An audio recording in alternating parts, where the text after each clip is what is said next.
Hello दोस्तों, तो कैसे हैं आप सभी लोग। मैं तेजवीर सिंह आपका एक बार फिर स्वागत करता हूं अपने YouTube चैनल आर्मी टीचर पर। मैं आपकी हिंदी की स्पेशल सीरीज लेके चल रहा हूं जो आपकी आगामी परीक्षा जैसे यूपी पुलिस, राजस्थान पुलिस, लेखपाल आदि सभी परीक्षाओं के लिए महत्वपूर्ण साबित होगी। पिछले वीडियो में मैंने आपको बताया था शब्द और पद बताए थे मैंने आपको 5 प्रकार के, लेकिन कभी कभी आपको 8 प्रकार के आ जाते हैं ऑप्शन में, ठीक है ना।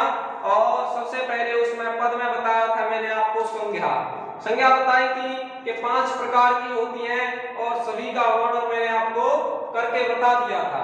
उससे आगे था आपका सर्वनाम। क्या था? सर्वनाम था, जिसे हम कहते हैं प्रोनाउन, ठीक है ना। तो सर्वनाम आज हम पढ़ेंगे और देखेंगे कि इनसे संबंधित क्वेश्चन कैसे पूछे जाते हैं। अगर आपको वीडियो मेरी अच्छी लगे तो लाइक, शेयर और सब्सक्राइब करना न भूलिएगा, ठीक है। तो आगे चलते हैं, आज पढ़ेंगे हम सर्वनाम। सर्वनाम देखिए किसे कहते हैं, सबसे पहले ये पूछा जाता है। तो सर्वनाम का जो अर्थ है वो होता है आपका सबका नाम। सबका नाम इसका अर्थ होता है, ठीक है। अगर सर्वनाम की परिभाषा की बात करूं मैं तो होता है कि संज्ञा के स्थान पर जो प्रयोग किए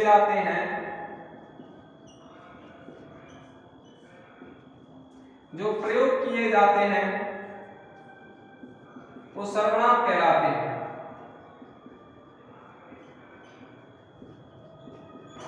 संज्ञा के स्थान पर जो प्रयोग किए जाते हैं हमारे सर्वनाम कहलाते हैं। जैसे मैं कह दूं मैं, तुम, हम, वे, ये सभी क्या है? सर्वनाम है। क्यों? क्योंकि ये संज्ञा के स्थान पर प्रयोग किए जाते हैं। जैसे मैं अगर आपको लिख दूं एक सेंटेंस कि राम विद्यालय जाएगा और राम वहां पढ़ेगा। ये दो सेंटेंस हैं, आपको दे दिए हैं, लेकिन जब एक नाम 2 बार आ जाता है तो पहले नाम की जगह उसका सर्वनाम प्रयोग किया जाता है, ठीक है ना। तो यहाँ पर राम है तो राम विद्यालय जाएगा और वह क्या, वह आएगी यहाँ, तो वह सर्वनाम प्रयुक्त होता है, अच्छा सूट हो रहा है तो वह वहां पढ़ेगा, ठीक है ना। तो जो शब्द संज्ञा के स्थान पर प्रयोग किए जाते हैं क्या कहलाते हैं? आपके सर्वनाम कहलाते हैं, ठीक है ना। तो ये क्या है? संज्ञा कहते हैं किसी वस्तु या व्यक्ति या स्थान का नाम आता है उसे हम संज्ञा कहते हैं, ठीक है ना। सर्वनाम समझ में आया? इसे कहते हैं जो संज्ञा के स्थान पर प्रयोग किए जाते हैं। चलिए आगे देखते हैं हम इससे। देखिए सर्वनाम की जो कुल संख्या है वो है आपकी 11। सर्वनाम कितने हैं? कुल संख्या कितनी है सर्वनाम की? 11 है। कौन सी वाली? जो ये वाले हैं, हम, वे, तुम, मैं, ये सभी क्या है? कुल 11 प्रयोग किए जाते हैं इस प्रकार के, ठीक है ना। इससे अगर आगे मैं बात करूं तो सर्वनाम के भेद आते हैं, सर्वनाम के भेद आते हैं या सर्वनाम कितने प्रकार का होता है। सर्वनाम के भेद आपके हैं 6 प्रकार। कितने हैं? 6 प्रकार हैं सर्वनाम के। क्लियर है यहां तक आप सभी का? अगर आपको अपने कंधों पर वर्दी देखनी है तो हमारे साथ बने रहिए और हम आपका पूरा सिलेबस लेके चल रहे हैं, जिसमें मैं आपको हिंदी, रीजनिंग, जीएस और मैथ करा रहा हूं। अगर आपको अपने कंधों पर कुछ करना, वर्दी देखना चाहते हो, कुछ करना चाहते हो भविष्य में, तो हमारे साथ बने रहिए और हमारे YouTube चैनल को सब्सक्राइब कर लीजिए। चलिए आगे देखते हैं हम। सर्वनाम के भेद हैं आपके 6 प्रकार के, जिसमें हम पहला प्रकार पढ़ेंगे कौन सा है और उसका क्या संबंध होता है, किससे संबंध होता है, ठीक है ना। तो देखिए पहला है आपका पुरुषवाचक सर्वनाम।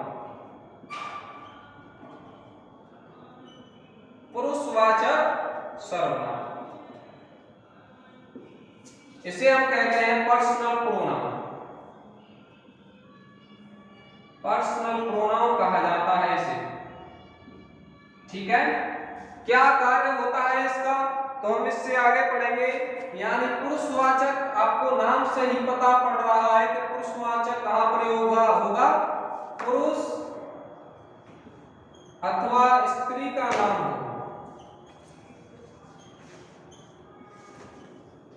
पुरुष अथवा स्त्री का नाम आ जाए वहां प्रयोग होता है आपका पुरुषवाचक सर्वनाम। बात करूं कि इसके भी भेद होते हैं, आपके कितने भेद होते हैं पुरुषवाचक सर्वनाम के, तो ये 3 प्रकार का होता है आपका। कितने प्रकार का? 3 प्रकार होते हैं आपके पुरुषवाचक सर्वनाम में। कौन कौन से होते हैं देखते हैं। तो एक होता है आपका उत्तम पुरुष। उत्तम पुरुष। नंबर 2 होता है आपका मध्यम पुरुष, और नंबर 3 होता है आपका अन्य पुरुष। कौन कौन से? उत्तम पुरुष, मध्यम पुरुष और अन्य पुरुष होते हैं। अगर इंग्लिश में मैं बात करूं तो आप इसे कहते हैं फर्स्ट पर्सन, इसे कहते हैं सेकंड पर्सन और इसे कहते हैं थर्ड पर्सन। आपने पढ़ा होगा कि फर्स्ट पर्सन में अंग्रेजी में कौन कौन से आते हैं, तो आई और वी आते हैं। क्लियर है यहां तक? तो मैं कह सकता हूं कि उत्तम पुरुष में कौन कौन से आएंगे, मैं और हम। कौन कौन से आएंगे? मैं और हम। बात करूं मध्य पर्सन यानी सेकंड पर्सन की, तो यू आता है इसमें, तो इसमें क्या आएगा, तुम आएगा। क्लियर है? और अन्य पुरुष की बात करूं तो मैं बाद बाकी जो जितने शेष रह जाते हैं सभी आते हैं। वे, ये, यह, वह, सभी कहने का मतलब है जो कुछ बचा है वो किसमें आएगा आपका, अन्य पुरुष में आता है, यानी थर्ड पर्सन में आता है। लेकिन क्या है, उत्तम पुरुष में मैं और हम तो आते ही हैं, लेकिन इनसे बनने वाले शब्द भी सभी आते हैं उसमें। जैसे मैं से बन गया आपका मैंने, मुझको, मेरा, कहने का मतलब हमसे बन गए आपके हमको, हमारा, हमें, ये सब। तुमसे बन गए आपके तुमको, तुम्हें, तुम्हारा। क्लियर है? तो एक शब्द से उनके बनने वाले शब्द भी किसमें आते हैं, इस पुरुष में काउंट किए जाएंगे। क्लियर है? चलिए आगे देखते हैं।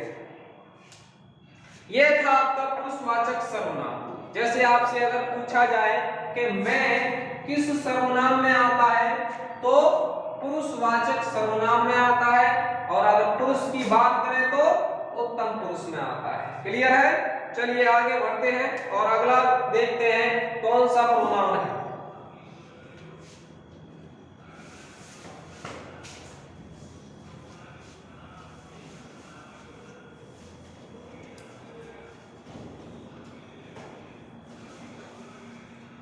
आगे है आपका निश्चयवाचक सर्वनाम। नंबर 2 पर आता है आपका निश्चयवाचक सर्वनाम। निश्चयवाचक सर्वनाम आता है नंबर 2 पर। क्या है ये देखिए, क्या होता है निश्चयवाचक सर्वनाम? डेमोन्स्ट्रेटिव प्रोनाउन कहते हैं इसको। डेमोन्स्ट्रेटिव प्रोनाउन कहा जाता है। निश्चयवाचक सर्वनाम से ही आपको पढ़ता पड़ रही है, क्या बताता है, किसी वस्तु की निश्चितता को बताता है। किसको बताता है? निश्चितता को बताता है, या अपना हक बताता है उस पे। क्लियर है? जैसे मैंने कह दिया यह पुस्तक मेरी है, तो क्या हक जता रहा है उस पे कि यह पुस्तक किसकी है? मेरी है। तो आपका यह कैसा सर्वनाम हुआ? यहाँ पर निश्चयवाचक सर्वनाम हुआ। क्लियर है? मैं कह दूं वह मेरी गाय है, तो वह कैसा सर्वनाम होगा, यहाँ पे निश्चयवाचक सर्वनाम होगा, क्योंकि वह क्या दर्शा रहा है, किसी वस्तु पर अपना हक जता रहा है। क्लियर है? कहने का मतलब यह है कि किसी वस्तु पर अपना हक जमाए या निश्चित हो कि यह मेरी है या वह मेरी है, तो आपका क्या होगा, निश्चयवाचक सर्वनाम होगा।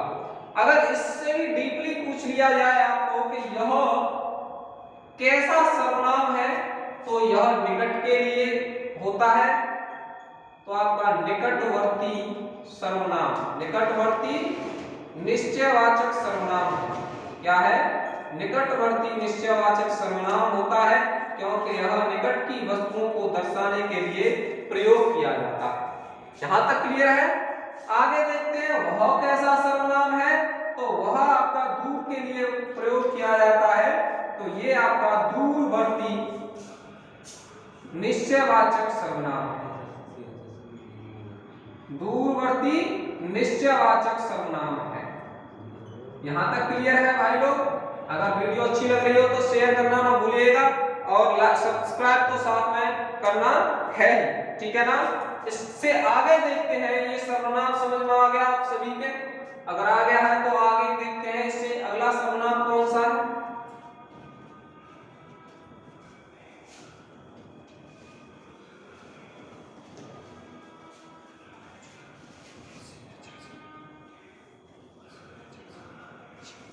देखिए अगला सर्वनाम आता है निश्चय के बाद अनिश्चयवाचक सर्वनाम।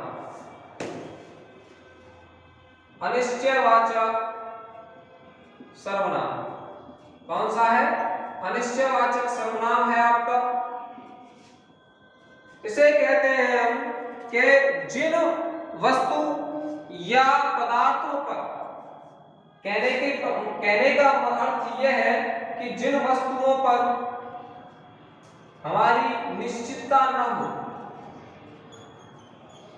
निश्चितता न हो, क्या होता है? अनिश्चयवाचक सर्वनाम होता है। जैसे मैंने कह दिया कि कोई कमरे में आ गया तो क्या करोगे, या कोई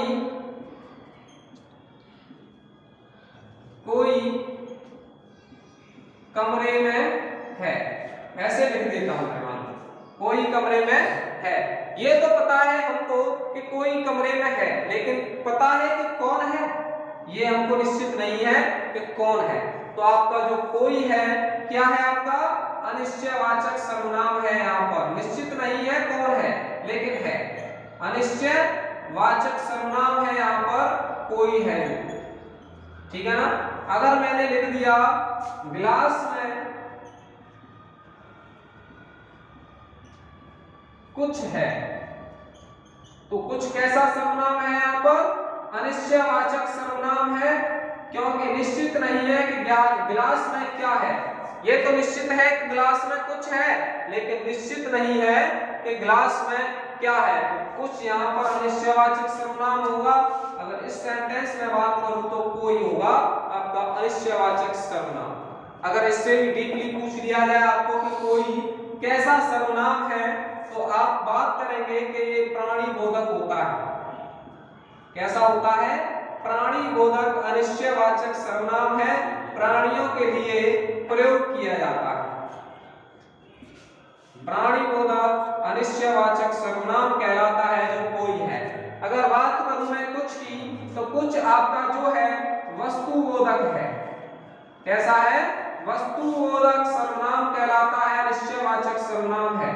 वस्तु बोधक अनिश्चयवाचक सर्वनाम कहलाता है जो कुछ है आपका। क्लियर है यहाँ तक? तो ये आपको याद रखना है कि कुछ कैसा सर्वनाम है?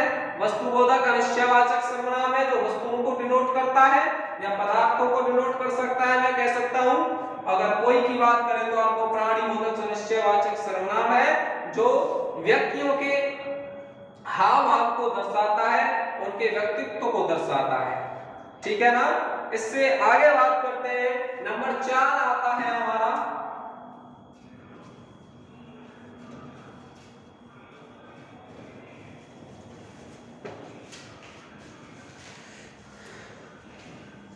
देखिए नंबर 4 यानी कहने का मतलब है अगला है हमारा संबंधवाचक। संबंधवाचक सर्वनाम है अगला। सर्वनाम के नाम से ही आपको पता पड़ रहा है कि दो वस्तुओं के बीच में क्या बताएगा, ये संबंध बताता है। क्या बताता है? संबंध बताता है। दो सर्वनामों के बीच क्या बताता है? ये संबंध बताता है।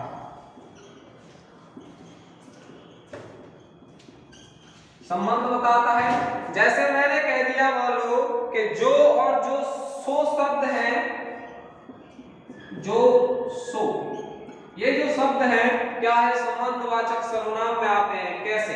जैसे मैंने सेंटेंस लिख दिया, मान लो कि जो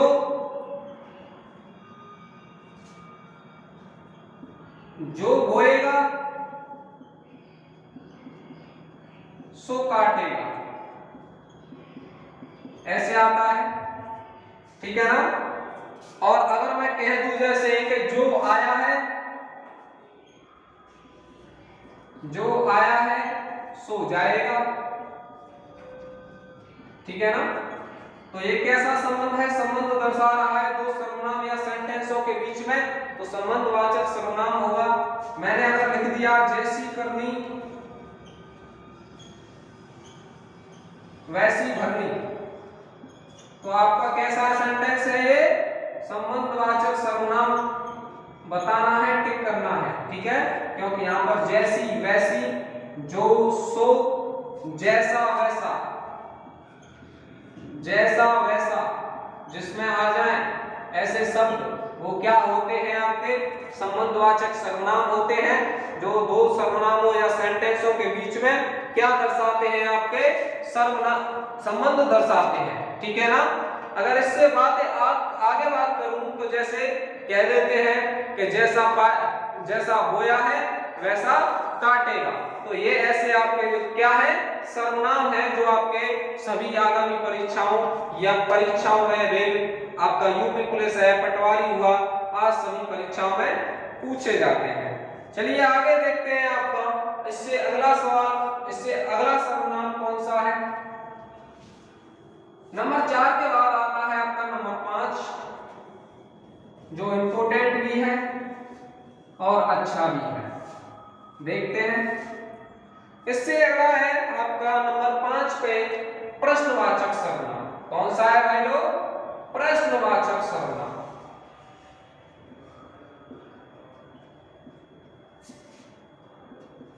क्या कहते हैं? इंट्रोगेटिव प्रोनाउन कह सकते हैं हम हिंदी इंग्लिश में से। ठीक है ना? क्या कह सकते हैं? Interrogative pronoun. इंटरोगेटिव प्रोनाउन कह सकते हैं हम इसे। क्लियर है? क्या दर्शाता है? प्रश्न पूछता है ये हमसे, प्रश्न पूछता है, या कह सकते हैं ऐसा सर्वनाम जो हमसे प्रश्न करे, तो क्या है? प्रश्नवाचक सर्वनाम कहलाता है। क्लियर है? जैसे मैंने कह दिया कमरे में कौन है? कमरे में कौन है? तो क्या कर रहा है? हमसे प्रश्न पूछ रहा है। तो कौन कैसा सर्वनाम है? आपका प्रश्नवाचक सर्वनाम है। कहने का अर्थ यह है कि सभी प्रश्नवाचक शब्द इसी में आते हैं। सभी प्रश्नवाचक शब्द किसमें आएंगे? आपके प्रश्नवाचक सर्वनाम में आएंगे। क्या, क्यों, कैसे, कहां, कौन, किसको, ये सभी कैसे हैं? प्रश्नवाचक शब्द हैं, तो किसमें आएंगे? प्रश्नवाचक सर्वनाम में आएंगे। अगर आपको कोई वाक्य दे दिया जाता है और उसमें आपका क्या, कौन, ये सभी आते हैं, तो कैसा टिक करना है? आपको प्रश्नवाचक सर्वनाम टिक करना है। क्लियर है? चलिए आगे देखते हैं इससे आगे वाले सर्वनाम को, जो नंबर 6 है और लास्ट भी है। चलिए देखते हैं।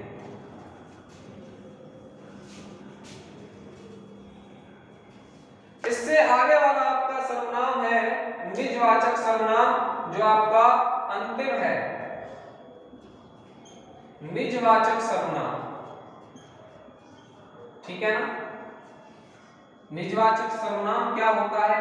ये देखिए, निजवाचक सर्वनाम होता है कि जिसमें आप आया हो। ठीक है ना? क्या होता है निजवाचक? निज माने होता है स्वयं, यानी कहने का मतलब है जिस वाक्य या किसमें किसी में आप आ जाए तो क्या होगा, वो निजवाचक सर्वनाम होगा। कैसे आ जाए, या कह सकते हैं हम कि स्वयं के लिए प्रयोग हो, स्वयं के लिए क्या हो, प्रयोग हो। क्या हो प्रयोग, आप जो, ठीक है ना। जैसे मैं अगर टेंस लिख दूं आपको कि यह काम मैं अपने आप कर लूंगा, ठीक है ना। तो आपके नीचे आपको अंडरलाइन कर दी गई है और आपसे पूछा है इसमें कि इसमें कैसा सर्वनाम है, तो आप क्या है, यह काम मैं अपने आप कर लूंगा। तो आप किसके लिए प्रयोग किया गया है, स्वयं के लिए प्रयोग किया गया है। ये आपका जो आप है स्वयं के लिए प्रयोग हुआ है, स्वयं के लिए प्रयोग है। तो आप कह सकते हो कि स्वयं के लिए प्रयोग है आप, तो कैसा सर्वनाम है आपका, निजवाचक सर्वनाम होगा। सर्वनाम के 6 भेद हैं, लेकिन जो शब्द है सर्वनाम के वो है आपको 11 मैंने बताया था। और आपका जो अंतिम है निजवाचक सर्वनाम, ये आपको मैंने बता दिया है। जो 6 प्रकार आपके क्लियर हो चुके हैं, जो पुलिस की परीक्षा जैसे यूपी पुलिस, राजस्थान पुलिस, लेखपाल, बीडीओ सभी परीक्षाओं में पूछे जाते हैं। तो अगर आपको हमारे चैनल पर हिंदी, रीजनिंग, मैथ और आज की सभी क्लास अच्छे से लेनी है तो आज ही हमारे YouTube चैनल आर्मी टीचर को सब्सक्राइब कीजिए और शेयर कीजिए, जिससे हम आपके साथ बने रहें और आपको अच्छे से तैयारी कराते रहें। Thank you.